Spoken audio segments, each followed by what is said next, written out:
Assalamualaikum warahmatullahi wabarakatuh. Saya Siti Nur Anissa dengan NIM 192072411046 dari kelas Kebijakan Sosial MBKM. Kali ini saya akan menjawab pertanyaan soal-soal UAS dari kebijakan sosial. Saya dari kelas MBKM. Yang pertama adalah makna kebijakan inklusif. Menurut World Bank 2013, kebijakan inklusif adalah makna politis dari sebuah pendekatan kesejahteraan. Kebijakan inklusif adalah kebijakan yang mengikutsertakan semua anggota kelompok masyarakat rentan dalam pengambilan kebijakan, sehingga dalam pengambilan kebijakannya semua masyarakat dapat turut andil tanpa adanya perbedaan, yang nantinya diharapkan dapat menyeimbangkan segala hak dan kewajiban dari seluruh masyarakat yang ada di Indonesia, tanpa memandang status ataupun strata sosialnya. Selain itu, adanya kebijakan yang inklusif nantinya akan dapat juga memenuhi kebutuhan dari kelompok rentan itu sendiri, di mana mereka akan merasakan keadilan dan juga kesetaraan. Yang kedua adalah perlunya kebijakan inklusif di Indonesia berdasarkan evidence-based policy. Nah, evidence-based policy sendiri menurut The Pew Charitable Trust and MacArthur Foundation 2014 merupakan kebijakan yang menggunakan penelitian atau informasi terbaik yang tersedia mengenai hasil program untuk memandu menentukan keputusan yang akan dibuat dalam suatu proses kebijakan. Sehingga melalui evidence-based policy dapat meningkatkan kualitas dari kebijakan yang akan dibuat, karena kebijakan yang dibuat itu didasarkan kepada hasil atau data dari program sebelumnya yang valid.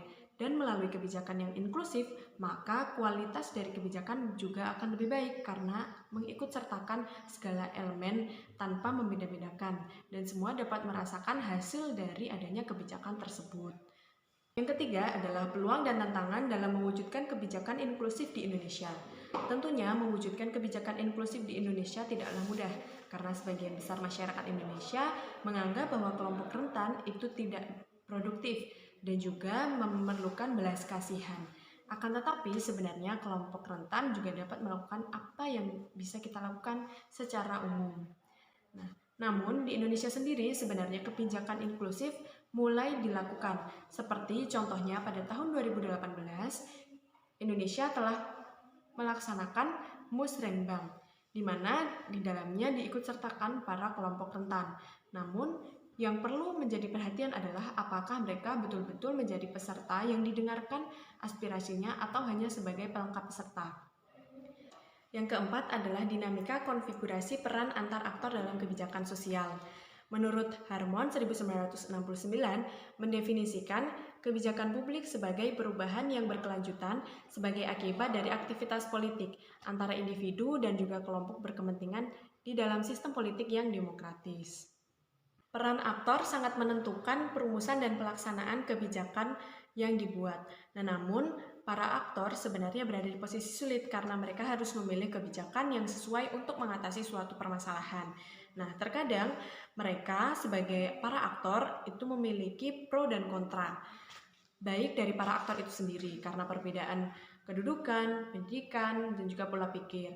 Dan tak jarang, kebijakan yang sudah dibuat juga memberikan pro dan kontra bagi masyarakat ataupun kelompok berkepentingan lainnya yang menjadi sasaran dari kebijakan tersebut.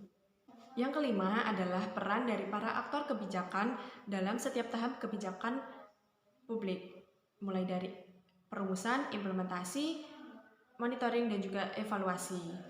Teori peran dalam 4 golongan. Yang pertama adalah orang yang mengambil bagian dalam interaksi sosial, kemudian perilaku yang muncul dari proses interaksi sosial itu sendiri. Yang ketiga adalah kedudukan orang-orang dalam perilaku, dan yang keempat adalah kaitan antara orang dan perilaku. Implementasi semua aktor dapat menjadi bagiannya, karena misalnya saja suatu kebijakan yang sudah dibuat, maka masyarakat bisa merasakannya, atau bagi kelompok rentan itu sendiri bahkan kebijakan itu juga berpengaruh atau ditujukan juga kepada pemerintah, sehingga mereka dapat merasakan hasil dari kebijakan yang sudah dibuat. Namun pada tahap pelaksanaan harus juga dilihat apakah kebijakan yang sudah dibuat itu sesuai dengan masalah yang ada, apakah bisa mengatasi masalah tersebut. Yang ketiga adalah tahap monitoring. Tahap monitoring itu sebenarnya bisa dilakukan oleh segala aktor, mengingat Monitoring ini untuk melihat apakah kebijakan tersebut sesuai, apakah kebijakan tersebut tepat. Maka misalnya saja ada contoh kebijakan yang sudah dibuat pemerintah, maka masyarakat bisa turut memonitor, ataupun misalnya kelompok berkepentingan, mereka bisa memonitor kebijakan tersebut.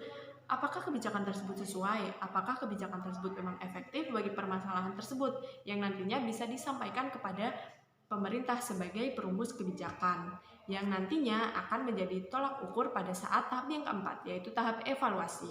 Tahap evaluasi adalah tugas dari pemerintah, di mana pemerintah akan mengevaluasi kebijakan yang sudah dibuat berdasarkan hasil monitoring atau berdasarkan hasil dari aspirasi yang sudah disampaikan oleh masyarakat maupun kelompok berkepentingan lainnya, di mana pada tahap evaluasi nantinya akan dibuat suatu rangkuman dari kebijakan tersebut, yang mana apakah kebijakan memang bisa dilakukan kembali atau kebijakan harus diberhentikan atau kan dilakukan perubahan pada kebijakan yang sudah dibuat.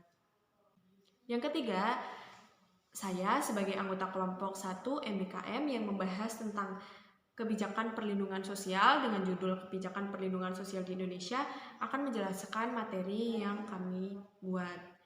Identifikasi masalah yang dikaji adalah apa saja kebijakan perlindungan sosial yang ada di Indonesia, apakah kebijakan perlindungan sosial di Indonesia tersebut dapat mengatasi permasalahan perlindungan sosial.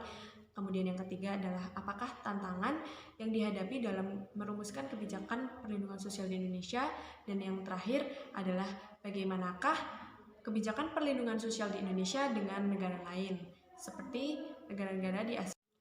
Kemudian teori yang digunakan adalah Asia Development Bank atau ADB, yang dimana menjelaskan bahwa perlindungan sosial pada dasarnya merupakan sekumpulan kebijakan untuk menurunkan kemiskinan dan meningkatkan kapasitas penduduk. Selain itu, menurut Barrientos dan Shepard 2003, perlindungan sosial secara tradisional dikenal sebagai konsep yang lebih luas dari jaminan sosial.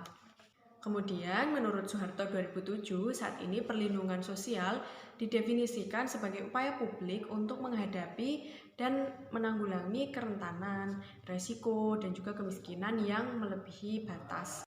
Kemudian temuan selanjutnya adalah sebenarnya kebijakan perlindungan di Indonesia dengan negara lain di Asia seperti Filipina, Thailand, Malaysia, dan juga Singapura itu tidak jauh berbeda. Misalnya saja Singapura, karena Singapura adalah termasuk negara maju, otomatis ada perbedaan dari kebijakan perlindungan sosial yang ada dalam pelaksanaannya. Jika di Indonesia, kebijakan perlindungan sosial itu memiliki beberapa kendala seperti tidak merata dan lain sebagainya, itu sebenarnya di negara lain juga memiliki kendala yang sama. Dalam kelompok ini, saya berperan sebagai pencari materi dalam penugasan policy brief sebelumnya. Jadi saya bertugas untuk mencari materi, kemudian nanti juga dibantu dengan teman yang lain. Jika di peringkat, saya merasa bahwa saya pantas untuk mendapat peringkat kedua dari kelompok, karena di kelompok beranggotakan 4 orang dan saya merasa pantas untuk berada di peringkat kedua karena saya cukup besar andilnya dalam mencari materi. Meskipun dalam pencarian materi masih terdapat banyak kekurangan, akan tetapi materi yang saya dapat secara umum dimasukkan ke dalam policy brief yang sudah kelompok kami buat. Sekian jawaban UAS yang bisa saya sampaikan. Terima kasih. Wassalamualaikum warahmatullahi wabarakatuh.